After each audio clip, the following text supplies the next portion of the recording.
estaba sobre la mesa detrás de Alicia empezó a dar unos agudos chillidos. Alicia volvió la cabeza justo a tiempo para ver cómo uno de los peones blancos rodaba sobre la tapa e iniciaba una notable papeleta. Lo observó con gran curiosidad para ver qué iba a suceder luego. «Es la voz de mi niña», gritó la reina blanca mientras se abalanzaba hacia donde estaba su criatura, dándole al rey un empellón tan violento que lo lanzó rodando por entre las cenizas.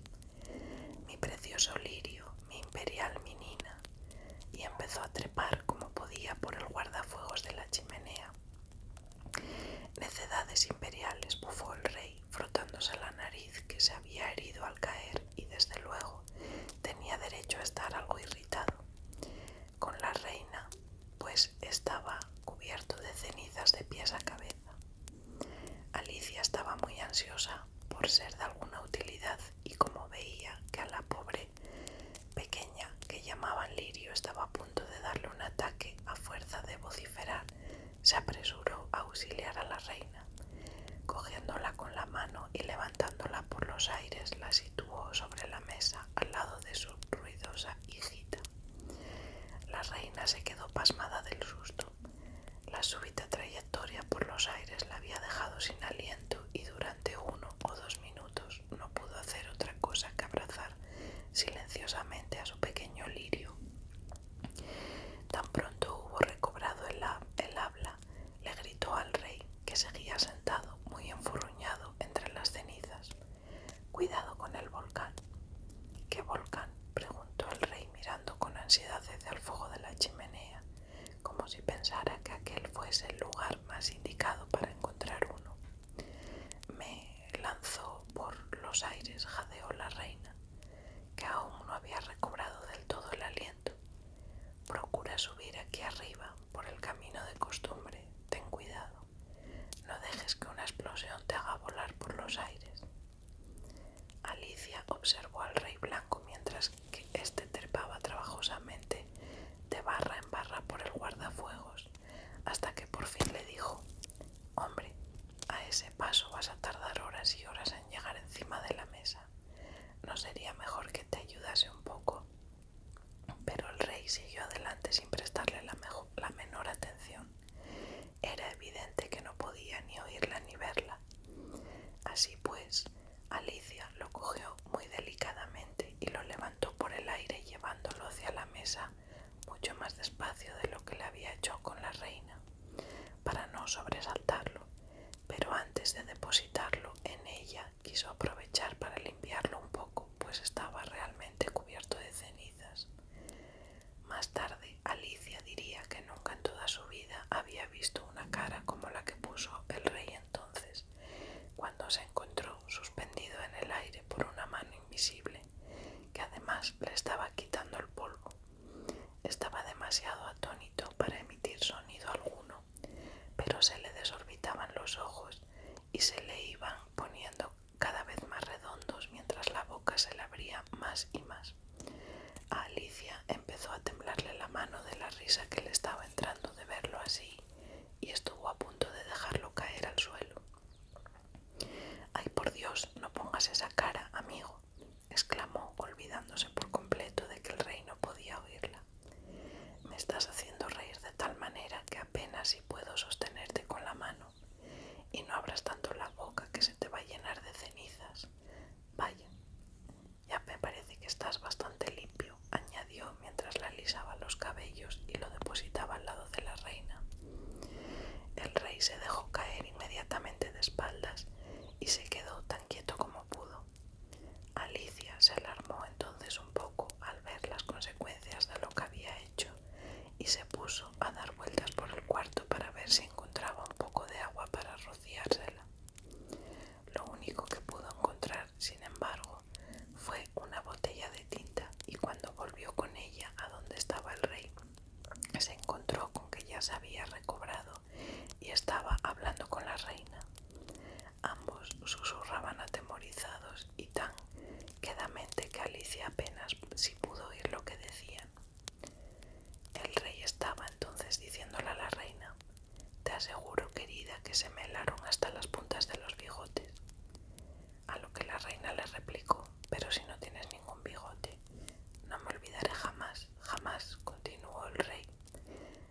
observó con mucho interés cómo el rey sacaba un enorme cuaderno de notas del bolsillo y empezaba a escribir en él. Se le ocurrió entonces una idea irresistible y, cediendo a la tentación, se hizo con el extremo del lápiz, que se extendía bastante más allá por encima del hombro del rey, y empezó a obligarle a escribir lo que ella quería. El pobre rey, poniendo cara de considerable desconcierto y contrariedad, intentó luchar con el lápiz durante algún tiempo sin decir nada, pero Alicia era demasiado fuerte para él y al final jadeó: «Querida, me parece que no voy a tener más remedio que conseguir un lápiz menos grueso. No acabo de arreglármelas con este, que se pone a escribir toda clase de cosas que no me responden a mi intención». «¿Qué clase de cosas?», interrumpió la reina, examinando por encima el cuaderno, en el que Alicia había anotado: «El caballo blanco se está deslizando por el hierro de la chimenea. Su equilibrio deja mucho que desear. Eso no responde en absoluto a tus sentimientos». Un libro yacía sobre la mesa, cerca de donde estaba Alicia, y mientras ésta seguía observando de cerca al rey, pues aún estaba un poco preocupada por él y tenía la tinta bien a mano para echársela encima en caso de que volviera a darle otro soponcio, comenzó a hojearlo para ver si encontraba algún párrafo que pudiera leer. «Pues en realidad parece estar escrito en un idioma que no conozco», se dijo a sí misma. Y en efecto, decía así. Durante algún tiempo estuvo intentando descifrar este pasaje hasta que al final se le ocurrió una idea luminosa. Claro, como que es un libro del espejo, por tanto, si lo coloco delante del espejo, las palabras se pondrán del derecho. Y este fue el poema que Alicia leyó entonces. Galimatazo. Brillaba, brumeando negro, el sol. Agiliscosos giros cavan los limazones, van errando por las páparas lejanas. Mimosos se fruncían los borogovios mientras el monio rantas mugiflaba. Cuídate del galimatazo, hijo mío, guárdate de los dientes que trituran y de las zarpas que desgarran. Cuídate del pájaro jubo y que no te agarre el frumioso zamarrajo. Valiente empuñó el gladio borpal, a la hueste manzona acometió sin descanso, y luego reposóse bajo el sol del tántamo y quedóse sesudo contemplando. Y así, mientras cavilaba Firsuto, hete al galimatazo, fuego en los ojos que surge hedoroso del bosque turgal y se acerca raudo, porjeando. Zas, una y otra vez zarandeó, tijereteando el gladio borpal, bien muerto de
como se dijo Alicia a sí misma, le bastaba con apenas apoyar la punta de los dedos sobre la barandilla para flotar suavemente hacia abajo sin que sus pies siquiera tocaran los escalones. Luego flotó por el vestíbulo y habría continuado saliendo despedida por la puerta del jardín si no se hubiera agarrado a la jamba. Tanto flotar la estaba mareando un poco, así que comprobó con satisfacción que había comenzado a andar de una manera natural.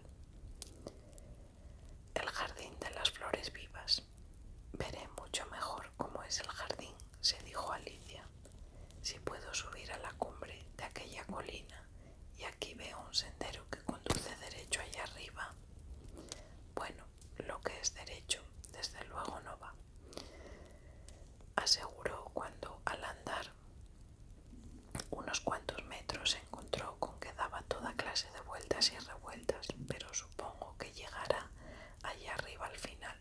Pero que de vueltas no dará este camino, ni que fuera un sacacorchos. Bueno, al menos por esta curva parece que se va en dirección a la colina, pero no es así. Por aquí vuelvo derecho a la casa. Bueno, probaré entonces por el otro lado. Y así lo hizo, errando de un lado a otro, probando una curva y luego otra, pero siempre acababa frente a la casa, hiciera lo que hiciese. Incluso una vez, al doblar una esquina con mayor rapidez que las otras, se dio contra la pared antes de que pudiera detenerse. De nada le valdrá insistir, dijo Alicia, mirando a la casa como si ésta estuviese discutiendo con ella. Desde luego que no pienso volver allá dentro ahora, porque sé que si lo hiciera tendría que cruzar el espejo, volver de nuevo al cuarto y ahí se acabarían mis aventuras. De forma que con la mayor determinación volvió la espalda a la casa e intentó nuevamente alejarse por el sendero, decidida a continuar en esa dirección hasta llegar a la colina. Durante algunos minutos todo parecía estar saliéndole bien y estaba precisamente diciéndose: esta vez sí que lo logro, cuando de pronto el camino se torció repentinamente con una sacudida, como lo descubrió Alicia más tarde, y al momento se encontró otra vez andando derecho hacia la puerta. «¡Pero qué lata!», exclamó.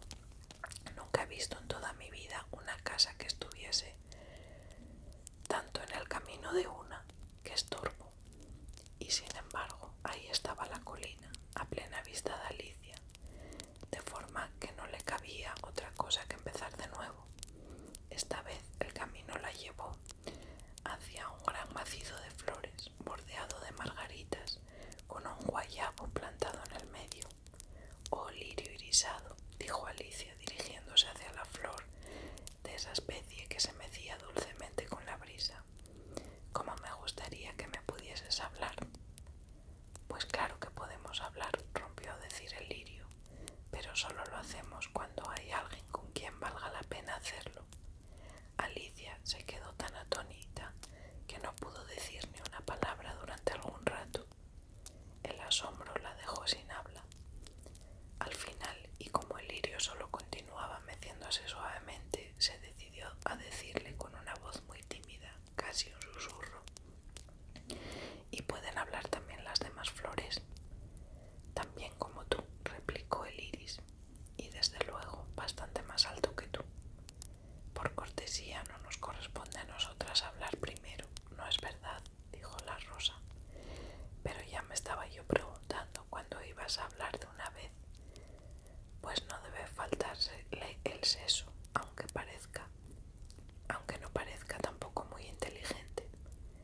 De todas formas, tienes el color adecuado y eso es, después de todo, lo que más importa». «A mí me trae sin cuidado el color que tenga», observó el lirio. «Lo que es una lástima es que no tenga los pétalos un poco más ondulados, pues estaría mucho mejor». A Alicia no le estaba gustando tanta crítica, de forma que se puso a preguntarles cosas. «¿A vosotras no os da miedo estar plantadas aquí solas sin nadie que os cuide?» «Para eso está ahí en medio el árbol», señaló la rosa. «¿De qué serviría si no?»